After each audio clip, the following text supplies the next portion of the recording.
It's the last day of E3, but don't have no fear because we have got some awesome games coming on today's show. Joining me again is Ali Rapp from Nintendo Treehouse. Yay. Ali, what are you showing us today? Xenoblade Chronicles X. Xenoblade Chronicles X. So this game came out in Japan in April. Yep, it's already out. And we are finally getting it here in the West later this year. Yeah, December 4th of this year. 4th. Yep. And we'll actually be seeing some of the English text in this build as well. So the final game will have English text, English voices, but we're still working on that. I mean, that's the thing. Like, it's not as easy as just releasing right, it. Right. Yeah, translation is kind of a lengthy process. Yeah. Oh my gosh, it's such a massive game. It's huge. So what happened is, just as kind of like a recap on the story, is you you start out on Earth. Well, the game doesn't start out on Earth, but the story starts out on Earth, and there are warring aliens who are fighting over Earth's planet, basically. And Earth is about to be destroyed, and so humanity's trying to escape on these big arcs, these big ships. And one of the ships is called the White Whale. And the White Whale ends up crashing over an alien planet as it flies away. And the city of New Los Angeles, which we'll see in a second, is kind of the city that was on the Ark. Yeah. And when the Ark crashed, the city, is mostly intact. It was salvageable. Right. And so a lot of people that are living there are still living there now on this alien planet. But the rest of the White Whale is strewn across the rest of this planet. So it broke up, I guess, on entry into the planet. Yeah, basically. And so your job, you're part of what's called Blade, the organization Blade.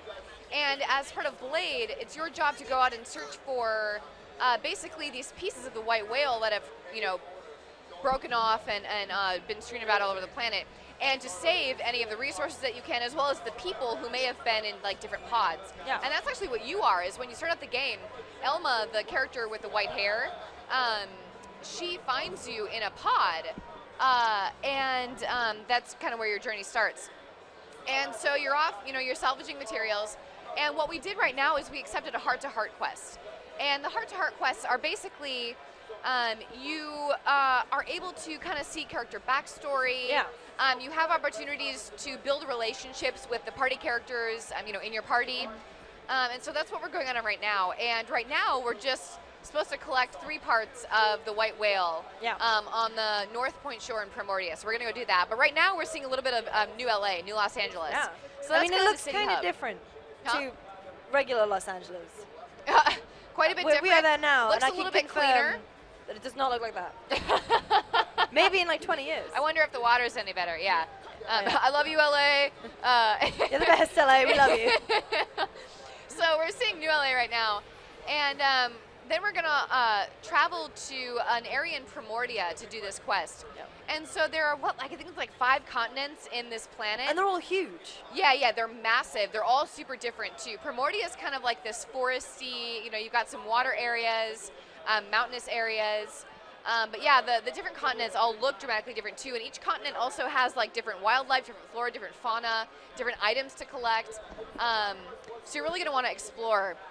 And what makes that easy is, at some point in the game, you get what's called a Skell. Yeah. And a Skell is basically a massive, customizable robot that you can then pilot. It's kind of like a transformer.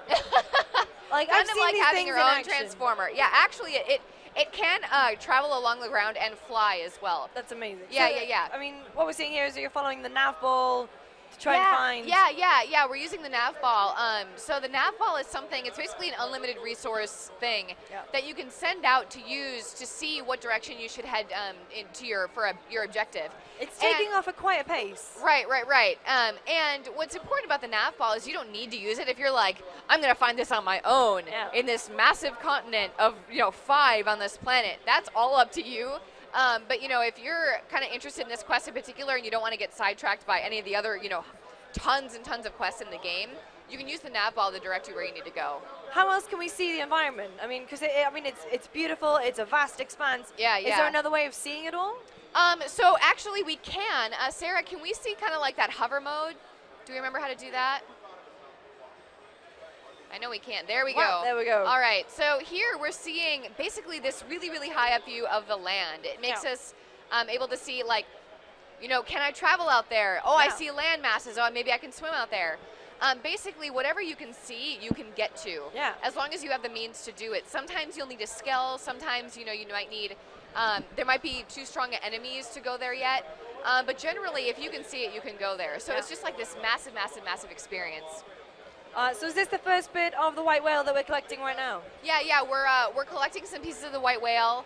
And then we're going to see a cutscene where this character Doug shows up, and Doug can be part of your party. Oh, okay. And Doug is like, oh no, we're getting this, message from Irina, who's another kind of big character in the game, and she's in trouble. So we're going to go off in search of her as soon as we collect these pieces of the white whale. Oh. Nailed it. 2 out of 3. So right now we've got 3 characters, well, 4 with us. We've got the protagonist, who is your customizable avatar. And so, of course, you can be a dude or a lady. Tons of customization options. Like, it's not just like hair color, it's like multiple hair colors. And it's not just like eye color, it's like, okay, what do you want the outer part of the eye to be? What do you want the inner part of the eye to be? Oh, wow. So lots of cool options. And then we've also got Elma, who's the one with the white hair. Lin, the smaller one. And then Tatsu, that's his Japanese name. He's like the little potato-looking guy. I was gonna ask about him. What kind of alien race is he? Because he... I can't remember what they're called, but I believe they may have been in Xenoblade Chronicles. I can't remember. I'm one of those people, actually. I'm really interested in Xenoblade Chronicles X because I'm one of those people who missed the original. Yeah, me too. On the Wii. And it just got like fantastic reviews. People loved it, and we released it on the new Nintendo 3DS XL a little bit ago. And I just, we were preparing for E3. Yeah. I was playing Majora's Mask 3D, so like I just haven't gotten around to it. And so I'm really actually super excited about Xenoblade Chronicles X because what's cool about it is, if you're a fan of the Xenoblade Chronicle game, you're gonna love this. Like, there's so much of that kind of element. Like, all the elements that you love return, and tons of new stuff as well. But if you didn't play that, it's not like it's like a direct sequel. You had to play the first one to enjoy. Right, it's super accessible. It's from a story standpoint. You don't need to have like learned the art system in the first game to get the art system in this one. It'll teach you.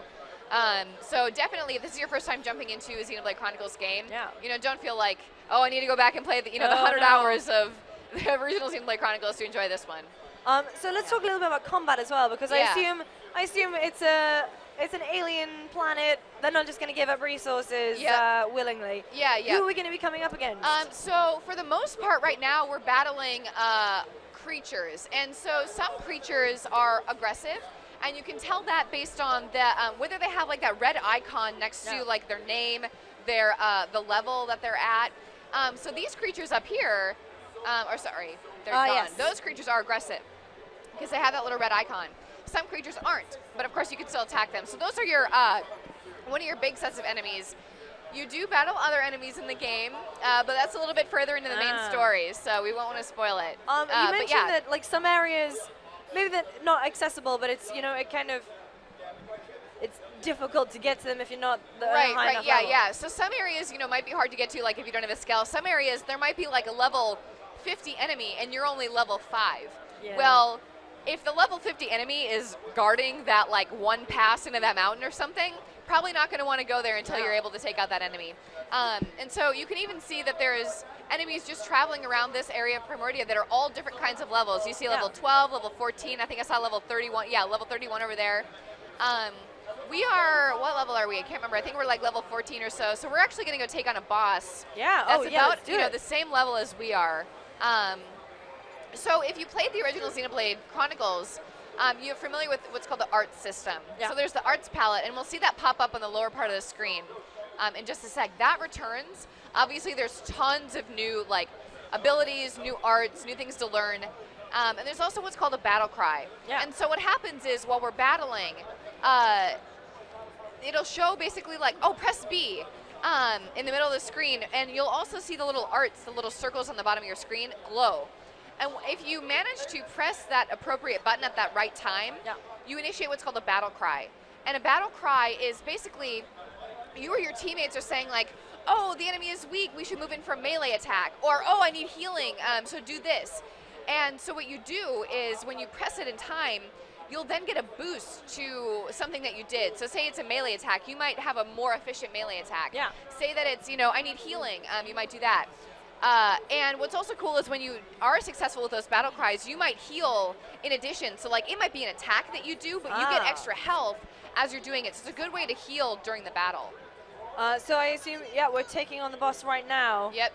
So we get to see our first cutscene in action. And so it's daytime right now, and what's really cool about this tunnel here is there's these little like bug enemies. Yeah. And during the daytime, those bug enemies are not aggressive, but at night they are. And so this day-night cycle, as well as the weather cycle, actually impacts like what happens during battle. It's also, I mean, like, I typically always associate the Wii U with like, you know, great platformers, solid Nintendo, but games that kind of are, you know, in levels. This is just sort of really open. Yeah, like really open. Really open.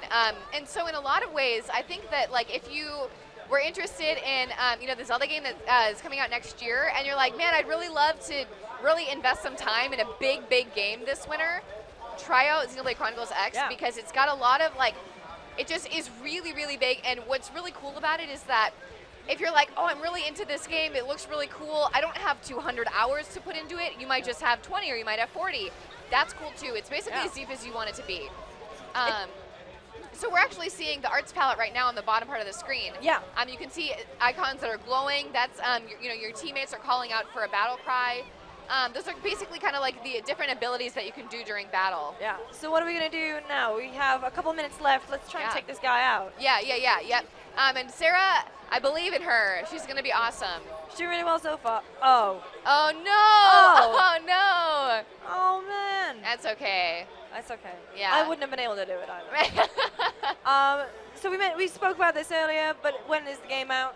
December 4th of this year. 4th So just a few more months. It's going to be great. Like I said, it's massive, and it's just like, it's a beautiful game. And if you played the original Xenoblade Chronicles, you know that the environments alone like make the game worth it. It's so gorgeous to explore. There's so much different flora and fauna that they've got in the game. It's just going to be a great experience. Is there any special Wii U Gamepad functionality? Actually, there is.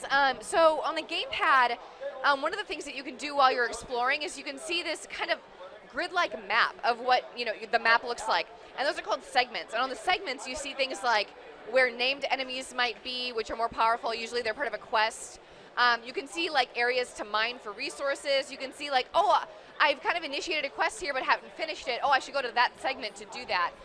So the Gamepad is really great for just like keeping track of all the different things that you have to keep track of in a game as massive as this one. Oh, we're back. Yeah. Okay.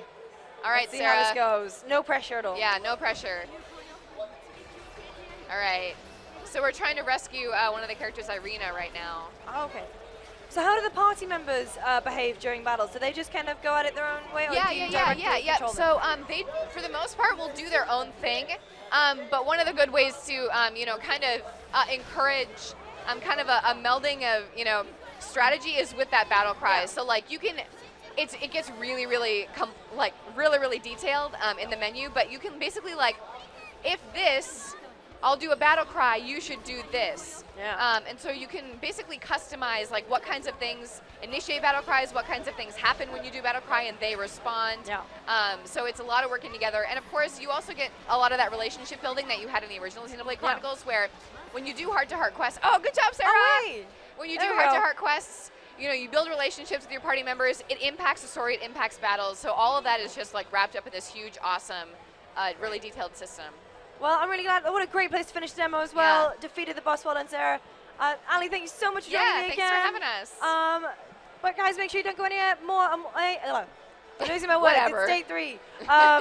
Make sure you don't go anywhere. More awesome games coming right up.